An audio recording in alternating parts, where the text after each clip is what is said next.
as to who takes which irrespective of what was your contribution on the journey to the top. Wow. So that is basically one of the challenges of our political parties. Okay, I understand Duncan Kaimba is now ready for us. Duncan Kaimba, good morning. Thank you for joining us from Bomet. What is happening in Bomet? Has voting started? Has voting material reached, been distributed? What's going on? Mike, some confusion here at Bomet. At Bomet Township Primary School in Bomet Town. It's one of the supposed polling stations across the county where supporters of Jubilee Party were supposed to participate in today's eagerly awaited party nomination. But you know, as last night, of course, I'm sure you've been able to play that material when the chairman, Jubilee election chair in this county, together with the aspirants, had actually held a crisis meeting until late, deep into the night, and they resolved that given the lack of proper preparations that they'd cited, it was in the best interest that the whole process be pushed to Tuesday. They unanimously agreed, then decided to push the exercise to Tuesday. But the information we've received this morning, the National Elections Board chair of Jubilee Party, Msangi, says the work of aspirants is not to call off or push an election, it's to participate. They don't have that mandate, and as such, the process is on. Now, this is what that means. At this particular primary school, we expected, if that exercise is on by now, that we have the election material. But as you can see, the place is deserted, no single activity, and many supporters have been streaming in and actually going away. More vehicles are driving in and out because they're arriving here, no election material, no election official of Jubilee Party, and therefore knowing too well that as per last night's agreement, then there was no such. Mzee has been here until from 5 in the morning. He's among wale walikuwa wamekuja kupiga kura mapema. Hapa leo ilikuwa tufanye hii shughuli ya mchujo wa Jubilee. Kwaje saa hizi hakuna shughuli? Tulipata report kwa mtu mmoja aliingia hapa saa 11 akasema nimepata message hatakuwa kipiga kura leo, imeahirishwa. So watu walikuwa wanakuja tu wakisikia report kama hii tunaeleza sasa. Sasa watu wanakuja tena. Na hakuna report yote ambayo imepata zaidi kujua kama itakuja ama itapikwa ama watapikwa. Na unasema mtu aliingia saa 11 akakupata. Mtu ya kwanza kumba mimi message hiyo akasema message nimefuata hatakuwa leo kupiga kura. Okay, watu wakaenda. Na watu wanakuja tu kuuliza tena. Na tupate report yote ambayo ndio tunaona kama itakuwa ndio tunakuwa namna hiyo. Ule mwenye aliingia saa 11 alikuwa ni mtu unajua ama ni mtu mwenye alikuwa anafaa kusimamia uchaguzi ama ni mtu alikuwa amekaa namna gani? Ni mtu mwenye nafikiri kwa nakuja hapa kusimamia mwenye kufanya hiyo kazi hiyo. Lakini ndio ni alisa mimi ya mtu wa kwanza hapa. Nimepata message lakini hatutakuwa na mambo hiyo kufika kura leo.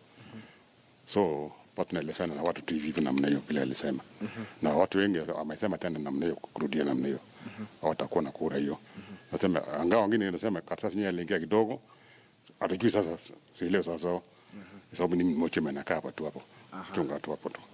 Well, Michael, that Mzee says 5, there's somebody actually who walked in here who was supposed to have been an official and told Mzee that the exercise, I beg your pardon, has been pushed. But that is the confusion. What is happening here? Last night you were among people who were at the hotel late into the night where it was agreed that there will be no exercise taking place. This morning, the National Elections Board has said aspirants don't have that mandate to push or even cancel an election. What is happening? Yeah, I'm Victor Rapp. There is a lot of confusion here in Bomet County. We were in a meeting yesterday with the County Election Board and we resolved that the election to be pushed to a later date, that is on 25th. But in some polling centers, the information wasn't received well. So people turned out. I was in Tenwek right now, and the turnout is very high. So there were close to 50 people there waiting for the ballot papers to cast their votes. But it's so unfortunate, it's so untimely. So my request is to the people of Bomet, the residents and the members of Jubilee, let's be patient and let's wait so that we can do a very good election that is credible and free from any form of violence, free from any form of fraud or there will be no form of any flawed process during the exercise. So that is my humble plea. Let's be, because these are Jubilee zone, we are expecting a very large turnout. And I won't blame the County Election Board of Bomet. Maybe my blame I can shift it to the National Election Board, but not necessarily as such. There is always the assumption that there is a low turnout of voting in the primaries. So they did the printing of the ballot papers basing on that fact. So I think, and it's a widespread. It's all over. It's in Kericho, it's in Uasin Gishu, it's in Nandi. So let's just be patient and let's wait for the next verdict from them. Gentlemen, are you an aspirant ama wewe namna gani, and what do you make of this where we are? We are at one of the polling stations, no material, no official. Where are we headed? Nimefuata. Nimekuja saa 10, nilikuwa nataka nipige kura. Nikakosa watu wa kupiga kura hayuko. So nilikuwa natamani kupiga kura. Yes. Sasa kutakuwa namna gani, manake hakuna material? National Elections Board Nairobi nasema uchaguzi utaendelea, hapa hakuna chochote. Sasa kuna chochote? Tutavumilia tu. Wewe ulifaa kupigia kura wapi hapa? Kapsimatu polling station.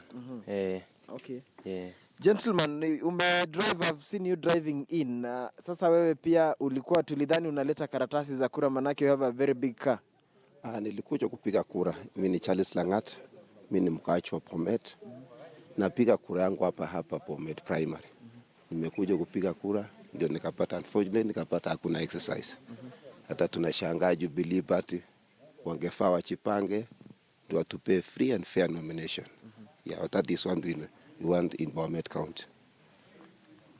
Well, now that is what we are getting from some of frustrated Jubilee supporters, because they don't know exactly what to do, and that is what we are getting the feeling across. I think we'll be hopping to another polling station to see if at least there is one place where we have the election officials or the ballot material. But as it stands, it's total confusion. We've been able to get in touch with the handlers of a Sotik Member of Parliament, and that is Deputy Speaker of the National Assembly, Joyce Laboso, who is among the two contenders for the gubernatorial ticket for Jubilee. And she sounds, rather they are saying that she's equally in the dark. She doesn't know what to do or what to say, because she's among those leaders that are aspirants that are agreed unanimously that given the sort of shoddy preparations in courts that they actually knew would land